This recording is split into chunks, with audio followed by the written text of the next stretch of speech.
दुनिया की सबसे रहस्यमय कौम यहूदी का इतिहास सिर्फ यातनाओं से भरा नहीं है, बल्कि यह जीवटता और उद्देश्य से प्रेरित है। जब रोमन साम्राज्य ने इस कौम को उनकी जन्मभूमि यरूशलेम से खदेड़ा, तब से यहूदियों ने पूरे विश्व में संघर्ष किया। यह उनकी विकास यात्रा रही है, जिसमें उन्होंने अंधेरे और कठिनाइयों के बीच अपने अस्तित्व को बनाए रखा। यूरोप के अंधेरे गलियारों में, अरब के रेगिस्तानों में और रूस की बर्फीली वादियों में यहूदियों को साजिशों का सामना करना पड़ा। उन्हें ईसा मसीह के हत्यारे का ठप्पा लगाया गया, उनकी संपत्ति लूटी गई और लाखों यहूदियों को हिटलर के नरसंहार का शिकार बनाया गया। लेकिन अडिगता और शिक्षित होने का गुण हमेशा उनके साथ रहा, जिसने उन्हें हर समय संगठित बनाए रखा। एक संगठित और शिक्षित कौम के रूप में यहूदियों ने जायोनिज्म का निर्माण किया, जो उन्हें पुनः यरूशलेम लौटाने की मुहिम थी। 1917 में बेल्फोर डिक्लेरेशन के जरिए यहूदी राष्ट्र की नींव रखी गई। धीरे धीरे यहूदियों ने फिलिस्तीन में बसने का काम शुरू किया, जहां उन्होंने अपने हक के लिए संघर्ष किया और धीरे धीरे जमीनें भी खरीदी। 1947 में अमेरिका ने इजराइल को मान्यता देकर यहूदियों की शासकीय स्थिति को मजबूती दी, जबकि लाखों फिलिस्तीनी मुसलमानों को जबरन निकाला गया। यह पल फिलिस्तीनियों के लिए नाकबा का दिन बना। फिर भी यहूदियों ने अमेरिका से सहायता लेकर अपनी स्थिति को मजबूत किया। अमेरिका में यहूदियों की गहरी पैठ के कारण उन्होंने इजराइल को संरक्षण दिया। हॉलीवुड, बैंकिंग और राजनीतिक क्षेत्रों में उनकी उपस्थिति ने अमेरिका की नीति को प्रभावित किया। उधर फिलिस्तीनियों में भड़कते गुस्से के कारण 1987 में हमास का चलते आना एक महत्वपूर्ण घटना बनी, जिसमें इस्लामिक संगठन ने इस्लामिक धारणा के साथ आग की आजादी की लड़ाई छेड़ी।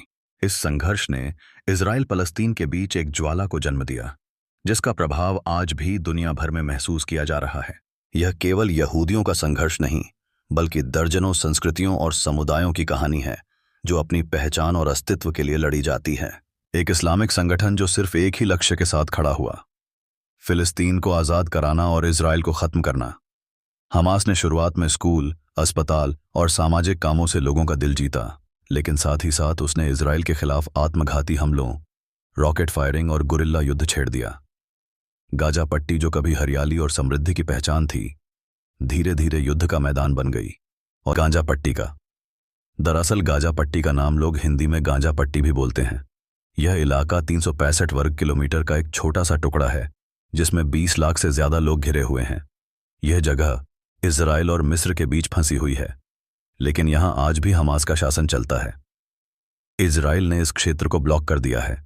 न बाहर से दवा जाती है, न खाना, न तेल, यहां तक कि मछुआरे भी समुद्र में नहीं जा सकते। इस इलाके में बेरोजगारी 60% से ज्यादा है और बच्चे स्कूल जाने की बजाय मलबे हटाने और परिवार को बचाने में जुटे रहते हैं। जब भी इजराइल पर रॉकेट गिरता है, तो जवाब में पूरा गाजा पट्टी बमबारी से तहस नहस कर दी जाती है।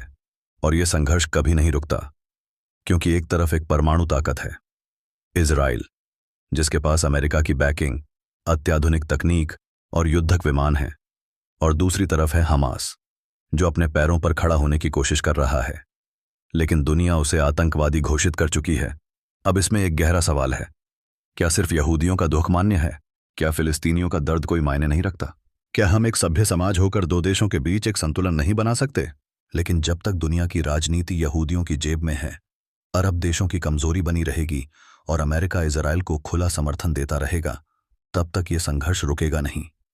और गांजा पट्टी जैसी जगहें दुनिया के सबसे बड़े मानवाधिकार संकट का चेहरा बनी रहेंगी। यह पूरा मुद्दा सिर्फ धर्म या जमीन का नहीं है, ये है एक रणनीति।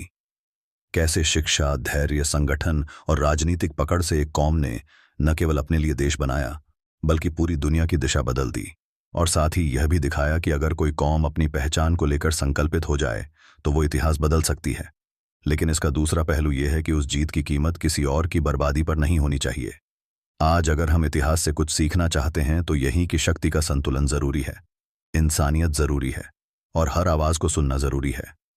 फिर चाहे वो यहूदी की हो या फिलिस्तीनी बच्चे की, जो रात में बम की आवाज से उठकर अपनी मां से पूछता है, क्या हम कल भी जिंदा रहेंगे?